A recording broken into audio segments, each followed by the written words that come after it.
In the last episode, we discussed how the release of the Star Wars film not only changed cinema, but deeply affected the focus of pop culture for the upcoming decades.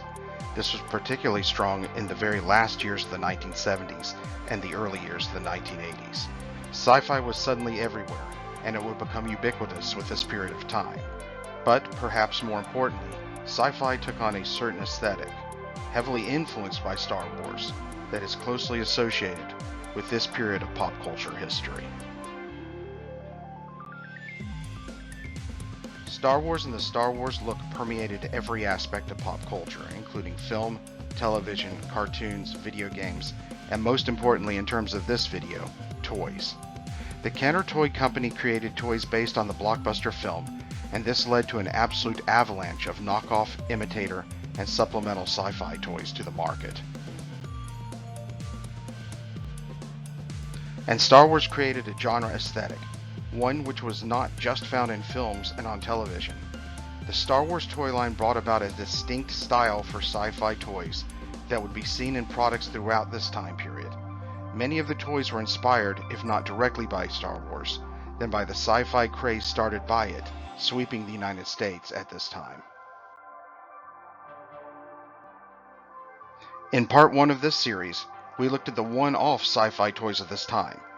These were toys that were created to harness some of the power of this sci-fi fad, but stood by themselves, offering play value alone or as supplements to more complex and larger toy lines. Toys such as Milton Bradley's Big Track and Starbird, and Playschool's Star Rider. But other toy companies made deals to produce toys associated with popular sci-fi productions at that time, including television shows and movies. Most of these were created to directly interact and create cross-play opportunities with the popular Kenner Star Wars toy line. These toy lines, the lines based on films and shows that took inspiration from Star Wars or were created to tap into the sci-fi craze of the late 1970s and early 1980s, were the subject of part 2 of this series. But there were also toy lines that perhaps found inspiration from the Star Wars product line and even had the ability for cross-play with other toy lines, but were certainly their own thing and generally original sci-fi creations. And that is the subject for this video. The toys that were not directly associated with a sci-fi film or show, but were part of a larger and more complex toy line. These toys may have been inspired by the look and feel of Star Wars, or they may have directly imitated the characters and themes.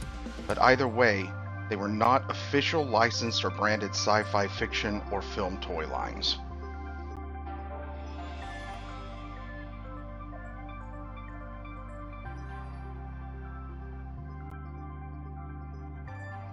To start this many light-year journey into the far reaches of uncharted toy space, I might as well address the Bantha and the Vaporator. I will not be looking at the Micronauts in this video. I am well aware of them and I do like them, but the Micronauts line is massive, and while it saw a spike in sales and popularity due to the release of the Star Wars film, it predates the Star Wars film, and the toy designs were not influenced by Star Wars. Okay, that's not exactly true. And I want to quickly show Baron Karza and the Force Commander, just really quick, because these were the only Micronaut toys that I owned, and I really dearly loved them. They fit so well into that Star Wars style and aesthetic, and were some of the best toys found in the early years of this time period.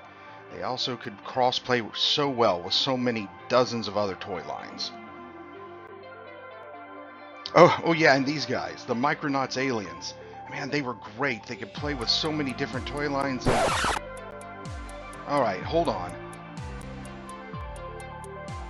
The Micronauts toy line is just too big and too massive and too diverse for me to really do it any kind of justice in a video like this.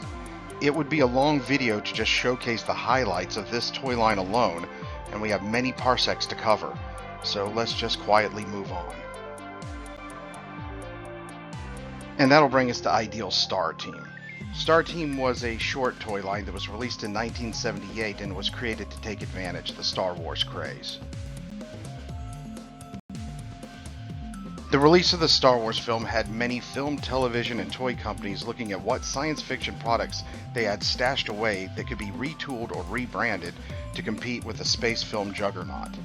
In 1978, Ideal, who had produced numerous sci-fi toys in the past decades, immediately pulled from their older toy lines to see if they could get anything out to market. And there was a delay getting the Star Wars toys out, so Ideal saw an opportunity. They produced the Space, Travel, and Recon, or STAR team. Even the name was taken from one of the earlier toy lines that Ideal owned. The cast of characters looked awful familiar. The toys of the line were constructed on a base 12-inch scale. The main bad guy of the line was the Knight of Darkness, and he came with a laser pistol. The line also featured two robot characters, one humanoid in shape and the other more cylindrical with a dome-shaped head.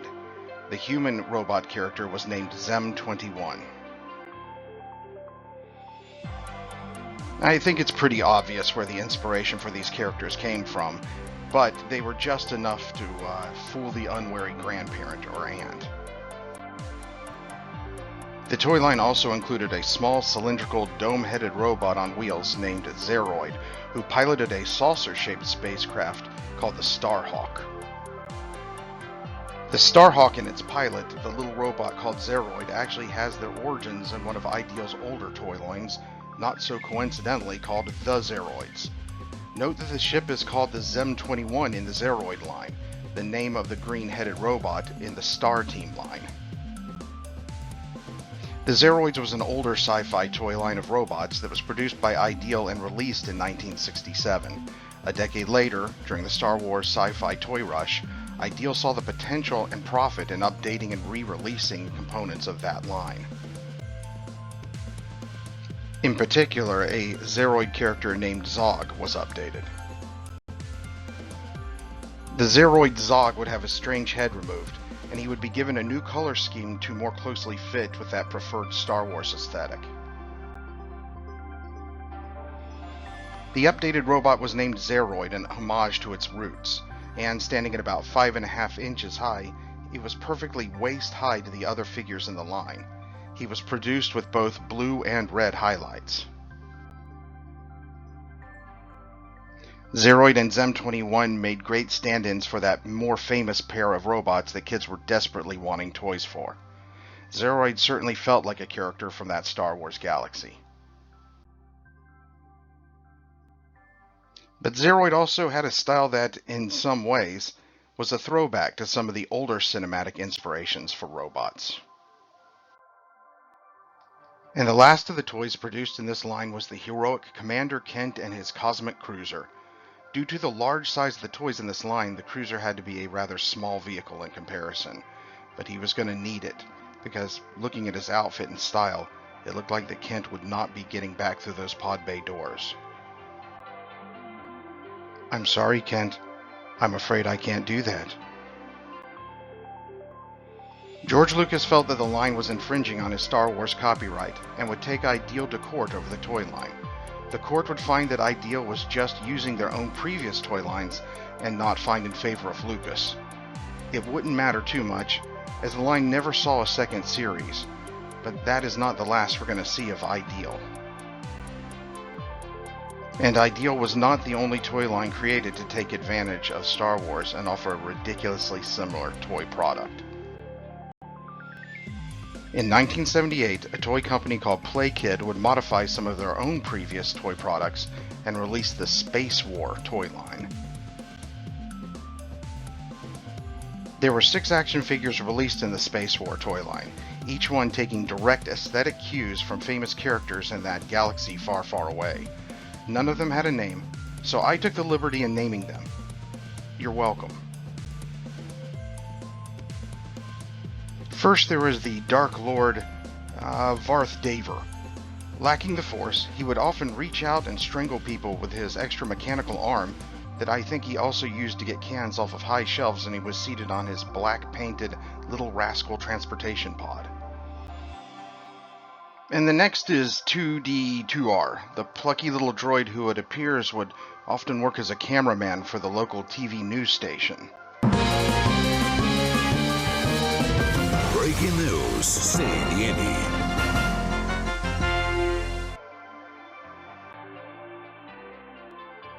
And we'll call this guy OP3C. I think he was the anchor for that galactic television news crew. Oh man, look at that. His TV camera's huge. And this guy's Buchaka, the space chimp hero of the line. And that brings us to Sky Lou Walker, Buchaka's pet and comrade. He was gonna go Sith if the color of that lightsaber means anything. And it doesn't. And finally, the Torm Stupor, Varth's evil minion and OP3C's rival television news crew. They better lay off Dorothy Mantooth if they know what's good for them. Playkid appears to have been a Playmobil ripoff toy line, and they were offering sci-fi toys before Star Wars drove them to near corporate design theft. It's probably a good idea for this company though, as they probably saw higher toy sales that year than they would ever see again, or so I'm speculating. But not all sci-fi toys were a blatant ripoff of Star Wars. Some were a much more loose ripoff. I kid. The next toy line was one of my favorite supplemental sci-fi toy lines, and it offered a great range of vehicles and figures. The Fisher-Price Adventure People science fiction and space toy line. The Adventure People were around before Star Wars. They were released in 1975 and were some of the first 3 3/4-inch action figure lines. They were often sold in sets with vehicles for pretending to do adventurous things, such as go on safari, or kind of pretty mundane things, such as, well, looks like install power lines. But all of that would change in 1979 when Fisher-Price would see the potential for supplemental cross-play with Kenner's Star Wars toy line, and introduce their own space-themed offerings. Fisher-Price would also modify some of their existing line's action figures, and this would give them a more spacey look. They also began to offer brand new sci-fi themed characters, and they often sold these characters in packs of 3. Some of these characters were some of the neatest and most imaginative action figures available at the time, and they were great at enhancing the local hive of scum and villainy, or filling out the cast of characters at a space station. Each one had the potential to add value to... Hey, wait a second. What are these guys doing here? Gosh. Get out of here, Smokey. The sci-fi figures were also offered in single packs. Two of the most fondly remembered figures in the toy line were the X-Ray Man and the X-Ray Woman. Were they good? Were they evil? Were they robots or were they aliens? That was up to your imagination. Well, one thing is for sure, they really had that Tron look going on, and this was several years before the Tron toys would be produced by Tomy.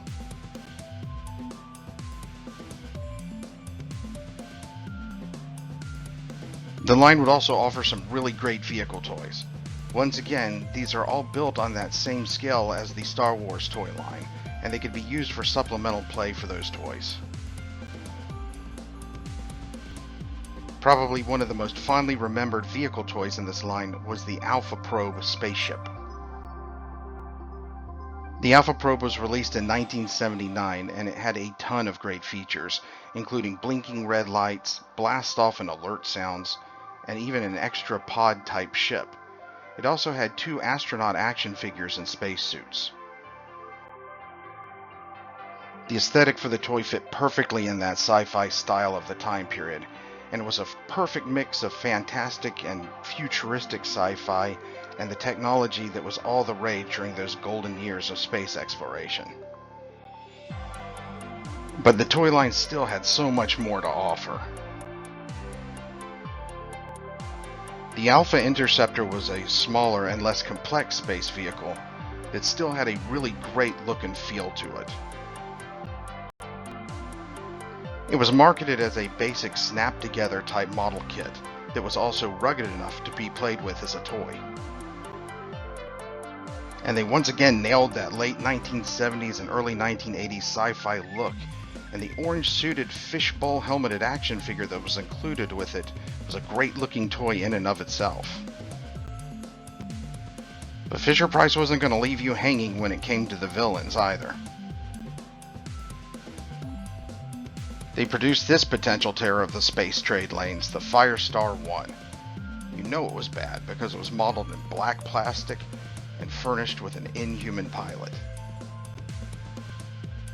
The Firestar 1 also came in Bender Foghat Gray, but it is better known for the black version. Hang on a second, look at that pilot. I knew it! It's X-Ray Man! These were likely the years before he became an admiral in the Imperial Navy. And the line had several other great vehicle toys to offer. This was the deluxe ground vehicle, the Alpha Star. The Alpha Star was a motorized, self-propelled, all-terrain vehicle with as many great features as a space-based relative, the Alpha Probe. The Alpha Star seems to have been some kind of sci-fi safari vehicle for tracking down and capturing space specimens for removal or for study. Or maybe it was just the Star Wars version of a dog catcher. Either way, it came with some of the coolest figures and accessories available to any sci-fi toy in any sci-fi toy line. The best was this alien frog monster.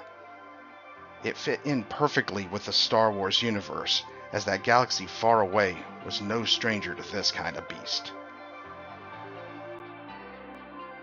And let's not forget the great space armored pilot that came with this vehicle. He could certainly fit in with most sci-fi toy lines. In fact, I thought I saw this guy the other day in Mos Eisley hanging around and looking for trouble, and space frogs. Maybe he just delivered one to Jabba's palace. And I know I've said it before, but I love the ground vehicle designs from this time period, and this one certainly fit in with the aesthetic and style of the other land vehicles from this time. While the Alpha Star was the most deluxe of the ground vehicles offered, it wasn't the only one. They also offered the Alpha Recon vehicle, and it was much smaller, but it offered another great version of the Alpha Interceptor's pilot. You know, all of these space suits and bubble-headed helmets would certainly be reused for other space toys throughout pop culture. They really look familiar. And at last we come to the Land Speeder Racer. It wasn't quite as sci-fi as the other vehicles offered, but it still could have made a great land speeder toy to populate the backyard Mos Eisley or Mos Espa. But not all of the sci-fi toy lines of the early 1980s were constructed for play with Kenner's Star Wars toys. The next toy line we're going to look at is very original, but was the size that suggested cross-play opportunities with the contemporaneous Masters of the Universe toys. Revell's Powerlords, the Extraterrestrial Warriors line. Released in 1983, Revell, mostly known for its models, wanted to offer a unique toy line that combined some of the aspects of the heroic fantasy toys that were gaining in popularity, but put them more in a solidly sci-fi setting. They came up with the Powerlords line of action figures and vehicles. This line was like nothing before it and nothing after it. It took hints from other toy lines, but was far and away its very own, very unique venture. To create the unique aesthetic for this line, Revell commissioned Wayne Barlow. Barlow was known for his popular Barlow's Guide to Extraterrestrials, which showcased his artwork and his take on aliens from various sci-fi novels and literature. The book was published in 1979 and it became very popular in the wake of the Star Wars craze. Barlow's art was one of a kind, and his renderings of the strange extraterrestrial beings from contemporary science fiction was relatively well known at that time. When placed side by side, one can easily see his style in the Powerlords toy line. The action figures were constructed on a base 5.5-inch scale, which made them capable of cross-play with many of the other fantasy-themed toy lines from that same time period. The main character was Atom Power, a human who used a mystical crystal to transform into the Powerlord. The action figure's transformation actually happened when you pressed a button on Atom Power's back. The top part of the torso swiveled around to reveal the Powerlord, a being of pure energy and power. A major drawback was that the back of the character was always visible as the front side of the other form or persona, and that the arms had to have 2 thumbs, one on either side of each hand to be able to hold the accessories in both forms. 3 good characters were offered in the first wave: Atom Power, the Powerlord, Shea, the Queen of Power, and Psyduck the Supreme. Shea had a similar transformation function to Atom Power, but her reverse side could be covered by a cape and a helmet. 3 evil characters were also offered in the first wave: Arcus the Dictator, Raygoth the Goon, and Griptog the Brute. The bad guys were actually pretty well designed and were probably better than the good guys of the series. Several more villain figures were offered in the second series, and they too had an interesting design. These guys always reminded me of the old Color Form's Outer Spacemen line from a couple of decades prior. In addition to the figures, the first wave offered a couple of vehicles. The vehicles were not like anything from any other toy line of the time, and they had a living ship kind of quality to them. This kind of thing would not be seen or explored with popular sci-fi for a couple more decades. And there was also the compulsory 1980s toy line playset offered with this line. Known as Vulcan Rock, it was created to look like a volcano base, and had a pretty Castle Grayskull design and feel to it. The Powerlords were also given a DC comic miniseries to help advertise the line. There were only 3 comics offered in this series. As the toy line progressed, and by the time it reached its second series, the line aesthetic was all over the place. They planned to offer an interesting spaceship carrying case, and I'm not sure if this thing was actually produced. It looked neat, but really was not in line with the toy line's overall style. Boy, and speaking of not in line with the current style or aesthetic, the second series introduced these guys, the Beast Machines action figure vehicle hybrids. A major departure from the first series in the line, the Beast Machines were not designed by Wayne Barlow, but instead designed by Pascal Gabriel, famed comic artist and wrestling promoter. I really have no idea what to think here. What am I even looking at? It's as if they took He-Man and added a touch of Mad Max, and a heaping helping of that tank guy from the video game Smash TV. No sir, I don't like it. Let's leave. So finally we come to 1984, right as the sci-fi toy world was beginning to change, to look at one of the last true vestiges of that old-style sci-fi lines. Ideal's Max Steel's Roboforce. You remember the Ideal toy company from the start of this video? Well, they're back with their own unique new robot-based toy line, and it was actually pretty neat. The line consisted of 10 robot figures on a 5.5-inch scale. Once again, on a great scale to interact with some of the other toy lines of that time. The base of each figure was constructed of a large suction cup. The main character was the robot Max Steel, who was the Optimus Prime to the Roboforce's Autobots. They fought the evil Hun Dredd and his band of robo ne'er-do-wells. The style of the figures was a throwback to the earlier take on robots, especially that really early Ideal Zeroids toy line. The figures also had crushing arms that flexed when a button on their back was pressed.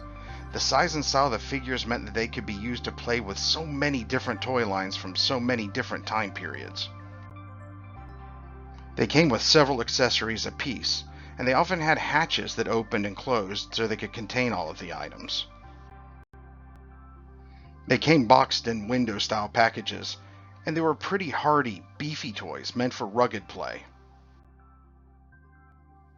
The Roboforce toy line also had 3 unique space vehicle toys, a really large one and 2 smaller ones, the good Robo Cruiser and the evil Dread Crawler. The good guy ship was the ubiquitous white molded plastic with a transparent feature, in this case a dome for interaction with the airbot accessory. And the evil ship was that ubiquitous black plastic with red highlights. And a large deluxe ground vehicle filled with features called the Command Patroller was also offered with the line. And what a vehicle it was! It was gigantic, and the size once again meant you could use it for crossplay with so many other toy lines. Yeah, and I've done it before, so I'm going to do it again.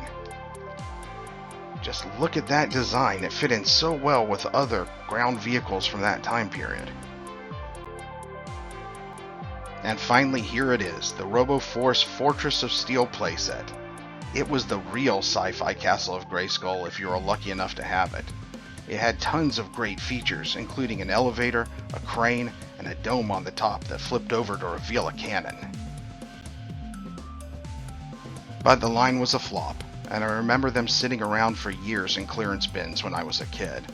But I also remember picking up this place for $5 on deep discount. I used it for play with so many other toy lines. And finally, they offered the super expensive remote-controlled deluxe Max Steel robot. He was programmable, he played games, and he even knew 145 words. It was feared that he would team up with Tommy's robot offerings from the time and destroy humanity, so he was taken offline permanently and no longer offered for sale. Thou shalt not make a machine in the likeness of a human mind. You are terminated.